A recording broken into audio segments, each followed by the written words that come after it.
Yeah, dear Botopla viewers, I am with a special person. He's the great man. Do you want to know him? Let me just, in a minute, give him my microphone. He start with an introduction. Then I ask him some questions concerning the event. Yes, my name is Ndatabaye Aimable. I came from Canada. I'm the one who hosted UMBEREYE MASO live concert in Kenya, and I'm so happy. I'm so happy for how the concert went. I thank God in everything. Yes. From our viewers or others I know may know who is Ndatabaye. Are you married? How many kids? Where do you do your ministry? A bit of such kind of introduction. Yeah, yes, good question. I'm married. I have, of course, one wife and a kid. We have a baby girl. She's 1 year and 3 month. 3 month. I serve God in Canada. I'm a worship leader in a church called Fresh Manna Church, and I am an evangelist as well. So I preach and also I'm a gospel singer. Yes. And that by many people may wonder, this great man who came from Canada and come to Nairobi, what is his background in music? When did you started? It's a long story, but to cut in, like to make it short story, I started when I was a relo, like a boy, when I was singing in Sunday school. My father, yes, he was one of the diacons in the church. My grandfather, he was a pastor. So I grew up in Sunday school, and I was singing in high schools as well. I used to lead the worship. Then later on, 2017, that's when I produced my first album. It's called Ndatabaye, which contains many songs like UMBEREYE MASO, Yesu. Those songs are loved with many people.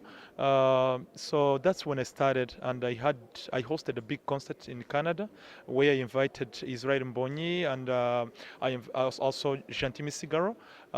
So it was a big concert. That's when I launched my first album. So in brief, I can say that I started when I was young, and my first album was out in 2017. I only have one album, but now I'm working on second album. Yes. That's a good progress. The time you plan to come in Nairobi, how was it and what the image you saw here? Yes.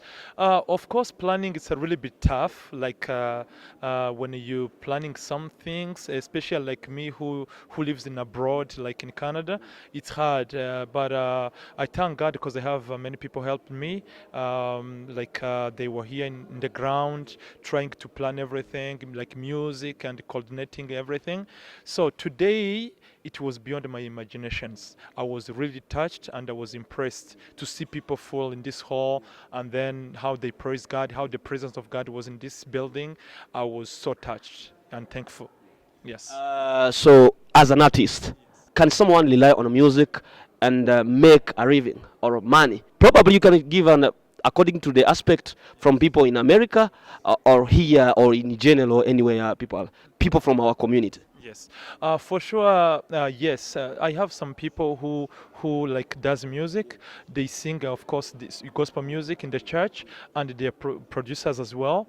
So that's the only job they do, and for sure they live. They live according to that because they produce songs and then they sing. They are directors as well. So I would say yes. Either myself, I don't know much about it because myself I have other job I do, like excuse me, a part of singing. But I would say yes, some people they live because of music, even in Canada and the USA. Yes, they live for sure, and it's good to do what you like. And it's good to do what you love. Yes, it will provide for you. And remember that if you give yourself, like in something, and you do it with all your heart, God will bless. God will bless the hands of our works. He said, "I will bless the hands of your works." So it doesn't matter. Could be anything good as long as it's a good thing, as long as you're not killing somebody, as long as you're not hurting people. I'm sure God will bless the hands of your works. Yes. What advice can you give? We have had many Kenyans here say, "You Congolese, you are very very talented. Your talent cannot benefit you in one way or another." So, what advice can you give to the people who are living here so that they can value or use for their benefit, number one for serving God, yes, but also for their own benefit. What advice can you give them so just they can know they have a lot of potential that can help them to live in this world? For sure, I will give 4 things, Henri. Number one, work hard. Make sure wherever you do, like work hard. If you're a musician, do more practice. Second, pray. Gospel we do, it requires prayers. If you don't pray, that's a problem. Number 3, be humble. Be humble. With any step you get, be humble. And so that God can take you to another level. And lastly, be respectful. Respect people because you need people. You cannot get anywhere without people. So you need support, and support our people. So be respectful and know how to deal with people and work with people. And the last thing is, let your character prove who you are.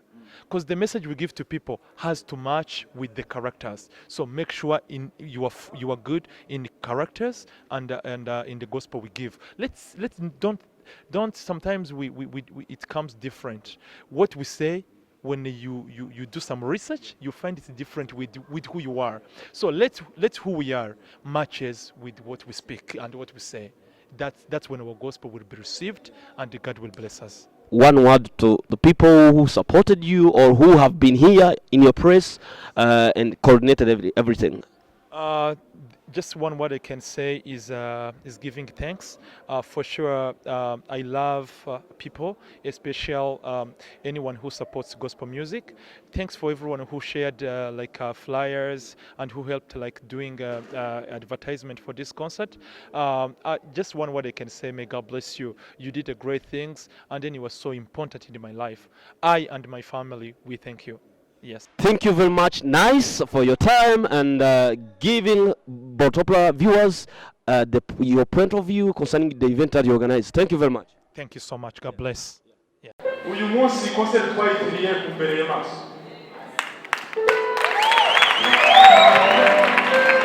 Hallelujah. Hallelujah. Iyi ndirimbo nyivuzeho amagambo menshi. Iyi ndirimbo yavuye ku Mana. Iri mu ndirimbo zishobora kuba zarantwaye umwanya muto cyane kugira ngo nyandike akanya gato kabisa kubera ko bivuye ku Mana. Ikindi cya kabiri ni indirimbo ifite ubuhamya mu muryango wacu. Hallelujah. Nyikiriza kuko nawe wanjye mugira ubwanyu buhamya abatagira ubuhamya yenda ba. Hallelujah. Rero ntarayiririmba urugenzi rwo kuva muri Canada kugera hano ruragoye kandi ntabwo narukoze jenyine kuko naniyegereje madamu. Reka madamu atambukire hano turarimba n'indirimbo ahagaze hano. Hanyuma kubera uburemere bw'indirimbo ndaza gusaba abantu bamwe na bamwe hereye ku babyeyi banje. Ubundi mureke mbabwize ukuri, jewe nagira umugisha wo kuba mfite ababyeyi basobanura n'umugisha n'ubu nta kiguzi kandi Imana niba bashaka kuba mu ndatwara sinari kupingana siwezi kubishana na Mungu ariko kuba bagihari reka basaba batambukira hano.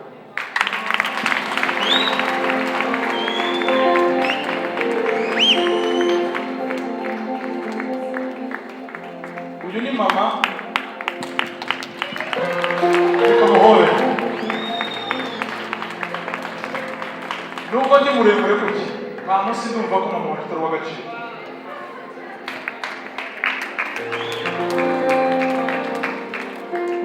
Mwumvishe iryo jambo dusubiremo. Nubwo ntuye muri Canada Alberta Edmonton mama agatura Gasarani nta na rimwe ndumva ko nduta mama.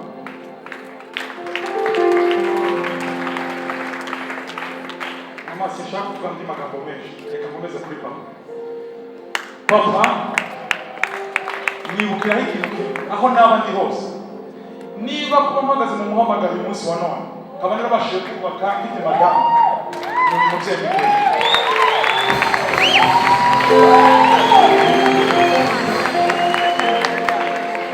Ibindi byananirana abantu baturanye na Muzehe Gasarani baramuzi nubwo ibindi atabigira ariko uyu mubyeyi ni imfura.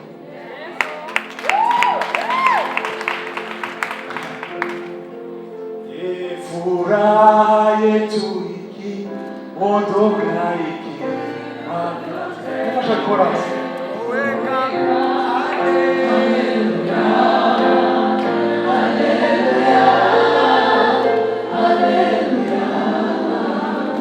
Furaha yetu itabakia.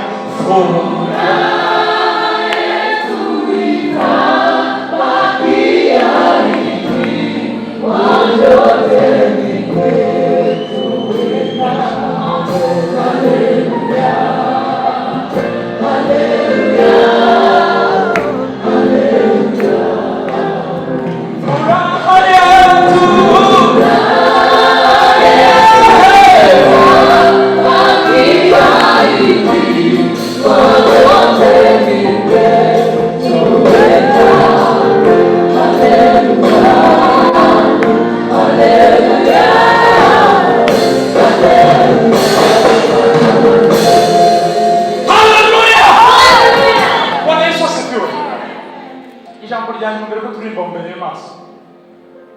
Aba bavyeyi baramzaye kuva ngifite imyaka 8 kaba uyu munsi nubatse ngeze muri Canada.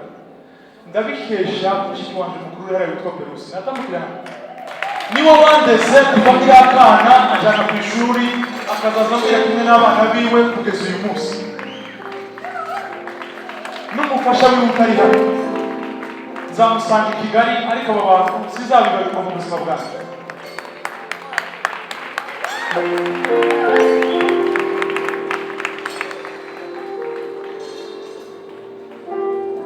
Uyu mushiki wanje ndamuvuga ijambo rimwe gusa. Mwacu abakobwa ni mufu. Ariko ndababwiza ukuri ko nta mugabo uruta uyu mwisi. Ndababwiza ukuri. Ijambo rya nyuma nshaka kuvuga mbere ko turirimba. Njya kuza hano muri Kenya. Naramubwiye ngo umpitikeje muri Kenya 2009 ukwezi kwa kabiri. Ndamubwira ngo utampitike. Ndashaka ahantu nyikura.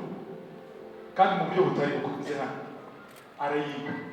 Za hano horizo nagakoze ganze n'ingende si zose kugeza uyu munsi mvuye muri Canada ndabatanga.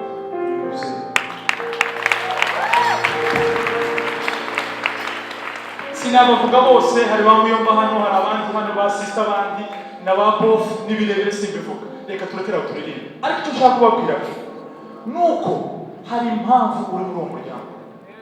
Hari impamvu Imana yatumye uvugira muri uwo muryango. Hari impamvu kuko uwo muryango wishimiye. Hari impamvu. Hari impamvu.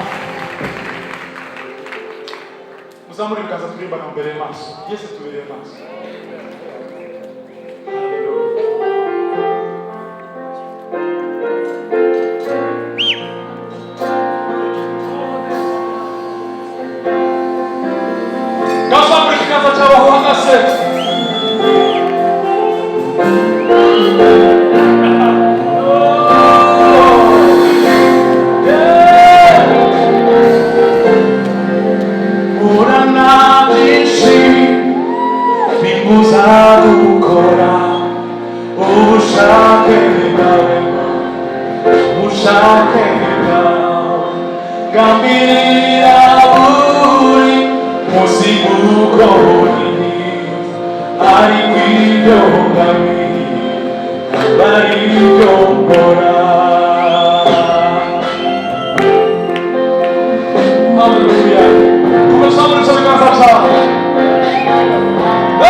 Stay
Wanyemerera tukazamura ibiganza tukavuga ayo magambo. Wowe ufite ubwoba bw'ubuzima subiramo.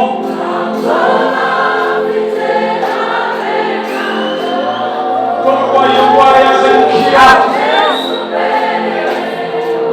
Wowe wumva wihebye nta bwoba. Wowe wumva watereranywe. Wowe ufite rejection mu buzima bwawe. Wowe ufite umuvumo. Waragasaniwe, urahiriwe. Yesu akubereye maso. Nta bwoba.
It's all